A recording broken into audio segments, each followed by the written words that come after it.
I'm going to show you a series of basic jazz chords with root notes on the 5th string. This is going to be an overview, so we're not going to go in depth. I just want to show you these chords. This pairs up with the video showing basic jazz chords with root notes on the 6th string. You'll find a link for that video in the description. This is a movable major chord. And if you're a fan of the caged system, you would call this a C major shape. And by the way, you don't need to be an expert in the caged system. I only mention this for those who are comfortable thinking of movable chords in terms of the caged system. The root note is marked in red, and the root is the note the chord is built on. The fingerings are included in the diagram. I'm playing this with fingers 4, 3, 2, and 1. And I've labeled the parts of the chord, the root, 3rd, and 5th, underneath the diagram. You don't absolutely need to know the function of each note. You can just memorize the shapes. But if you understand which string is playing the root, 3rd, 5th, and so forth, it's going to help you understand how all these shapes relate to each other. While you don't need to know the function of every note to play these chords, you do need to know the names of the notes on the 5th and 6th strings, because that's going to help you know where to place your chords. For example, I'm playing an E flat major chord here because my root note is on the E flat, string 5, fret 6. If I want to play an F major chord with this shape, I'm going to move the root note up to the 8th fret because that's where the F note is on the 5th string.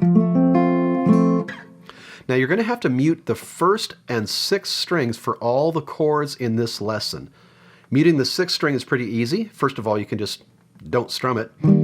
And as extra insurance, you could rest your right hand on the 6th string or lightly touch the 6th string with whatever finger is playing on the 5th string.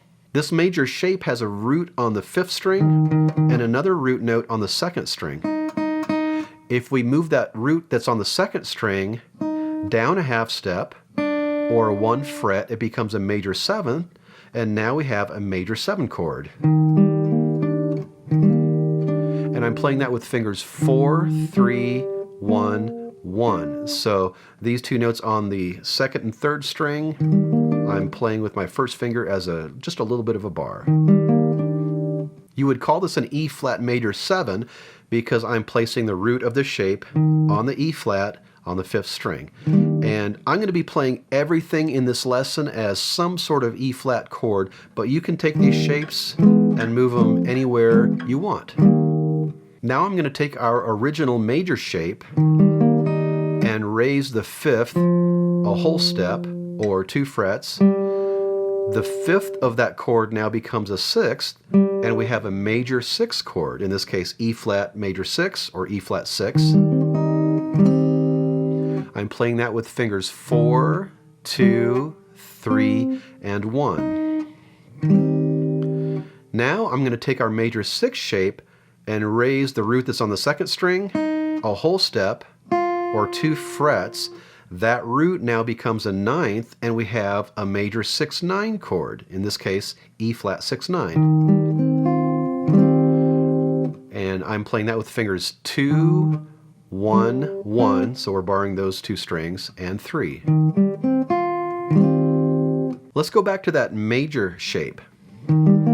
This time I'm going to leave everything in place except the root note that's on the 2nd string. I'm going to raise that 2 frets so it becomes a 9th again, and now we have what's called an add 9 chord, which will be played with fingers 3, 2, 1, and 4. I would call that an E flat add 9 because my root note is on the E flat. And you can also play this shape if you encounter an add 2 chord. So to recap, we have major, major 7, major 6, 6-9, and add 9.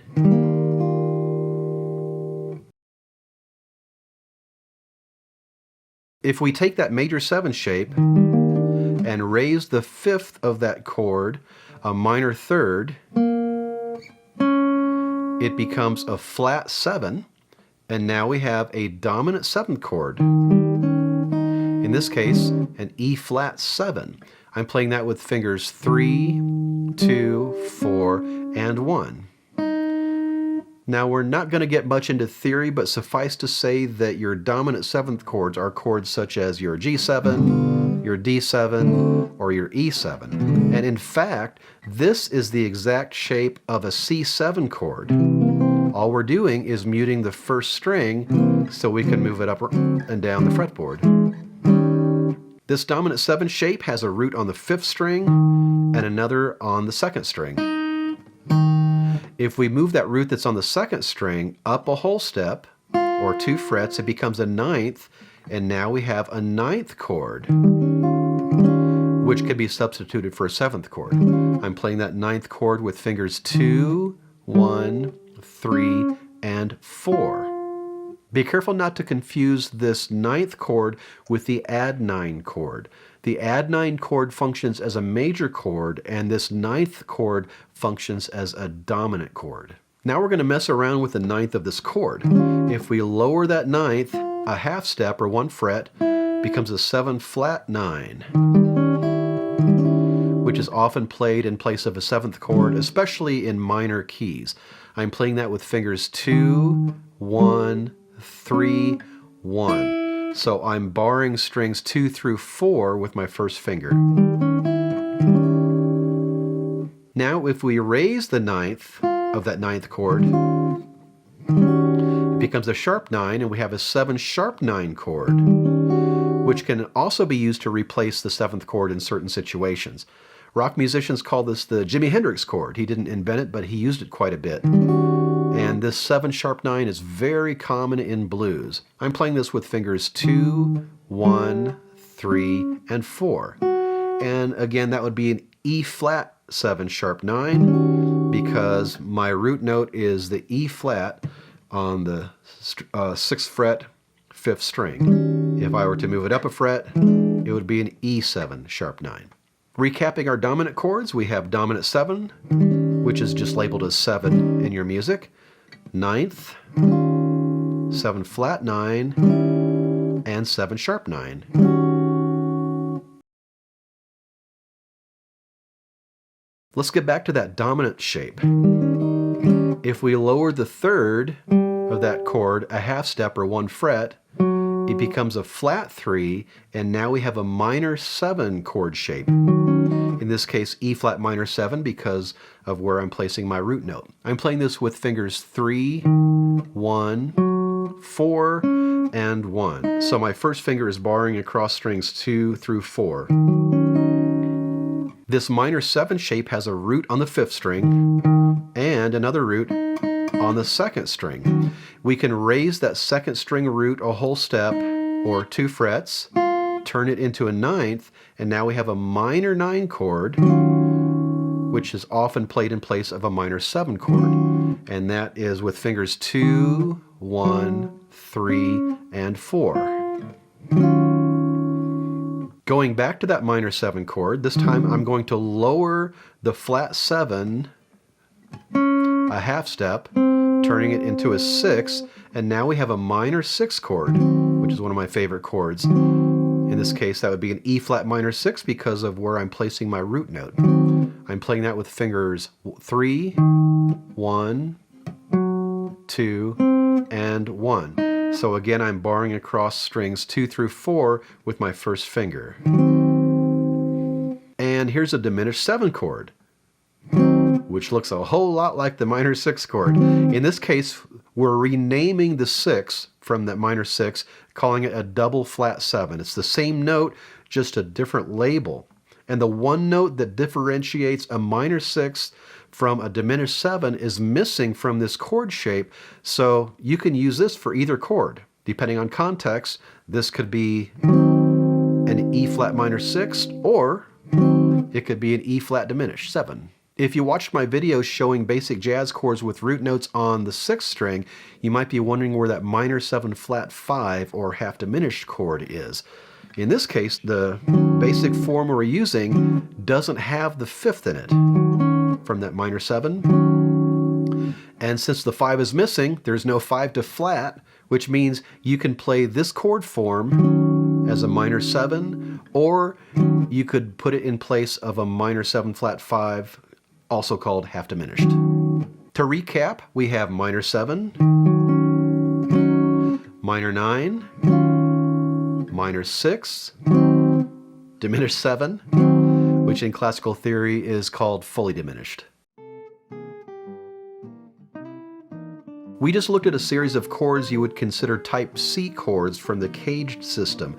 Now we're going to look at some type A chords. And I only mention that caged system because a lot of people are comfortable thinking in terms of cage, but you don't need to know the caged system to play these chords. This is a movable major chord with the root on the 5th string. I'm playing this as an E flat major chord because my root note is on the E flat, string 5, fret 6. If I wanted to play a D flat major chord using this shape, I would move the root to the 4th fret where the D flat is on the 5th string. Back to our E flat. I'm playing this with finger 1 and then barring the others with finger 3. Now a lot of people bar this chord so the first finger also plays the 1st string, but that bar is not absolutely necessary, and personally, especially for jazz, I like to play just these 4 strings unless I specifically need to hear that note on the 1st string. And just like the chords you already looked at, you're going to have to mute the 1st and 6th strings for the chords we're about to look at. This major shape has a root on the 5th string and another on the 3rd string. If we move the root note that's on the 3rd string down a half step or 1 fret, it becomes a major 7th, and now we have a major 7 chord. This one could also be barred at the 1st string, but I like to just play the middle 4 strings, and that's with fingers 1, 3, 2, and 4. And of course you would call this an E flat major 7 because I'm placing the root of the shape on the E flat on the 5th string. And again, I'm playing everything in this lesson as some sort of E flat chord, but you can take these shapes and move them anywhere you like. This is a major 9 chord. It's not really type A or type C. Type A and type C chords share a little bit of real estate, so this chord is kind of in between. It could be thought of as either type. Whichever type you want to call it, this major 9 is a pretty chord. It can be played in place of a major chord or a major 7 chord. And I'm playing this with fingers 2, 1, 4, and 3. To recap, we have major, major 7, and major 9.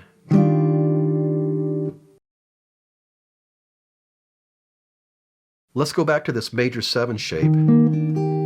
If we lower the 7th a half step, it becomes a flat 7, and the chord becomes a dominant 7 chord.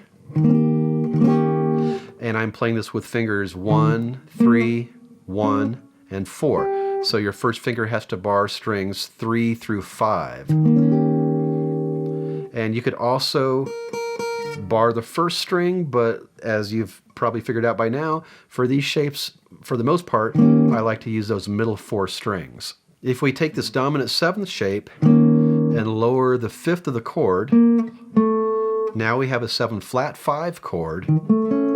In this case, E flat 7 flat 5 because of where my root note is.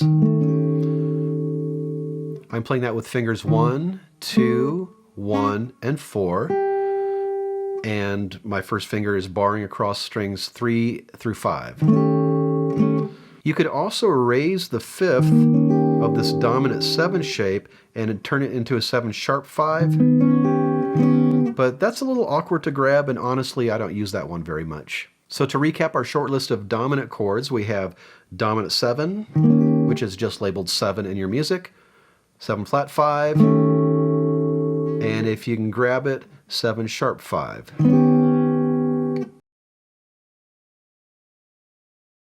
Let's go back to this major shape. If we lower the 3rd of that chord a half step or 1 fret, it becomes a flat 3, and now we have a minor chord shape. In this case, that's an E flat minor because my root note is placed on this E flat, string 5, fret 6. I'm playing this with fingers 1, 3, 4, and 2. You could also bar the first string like a lot of these shapes, but I like to just play the middle 4 strings myself.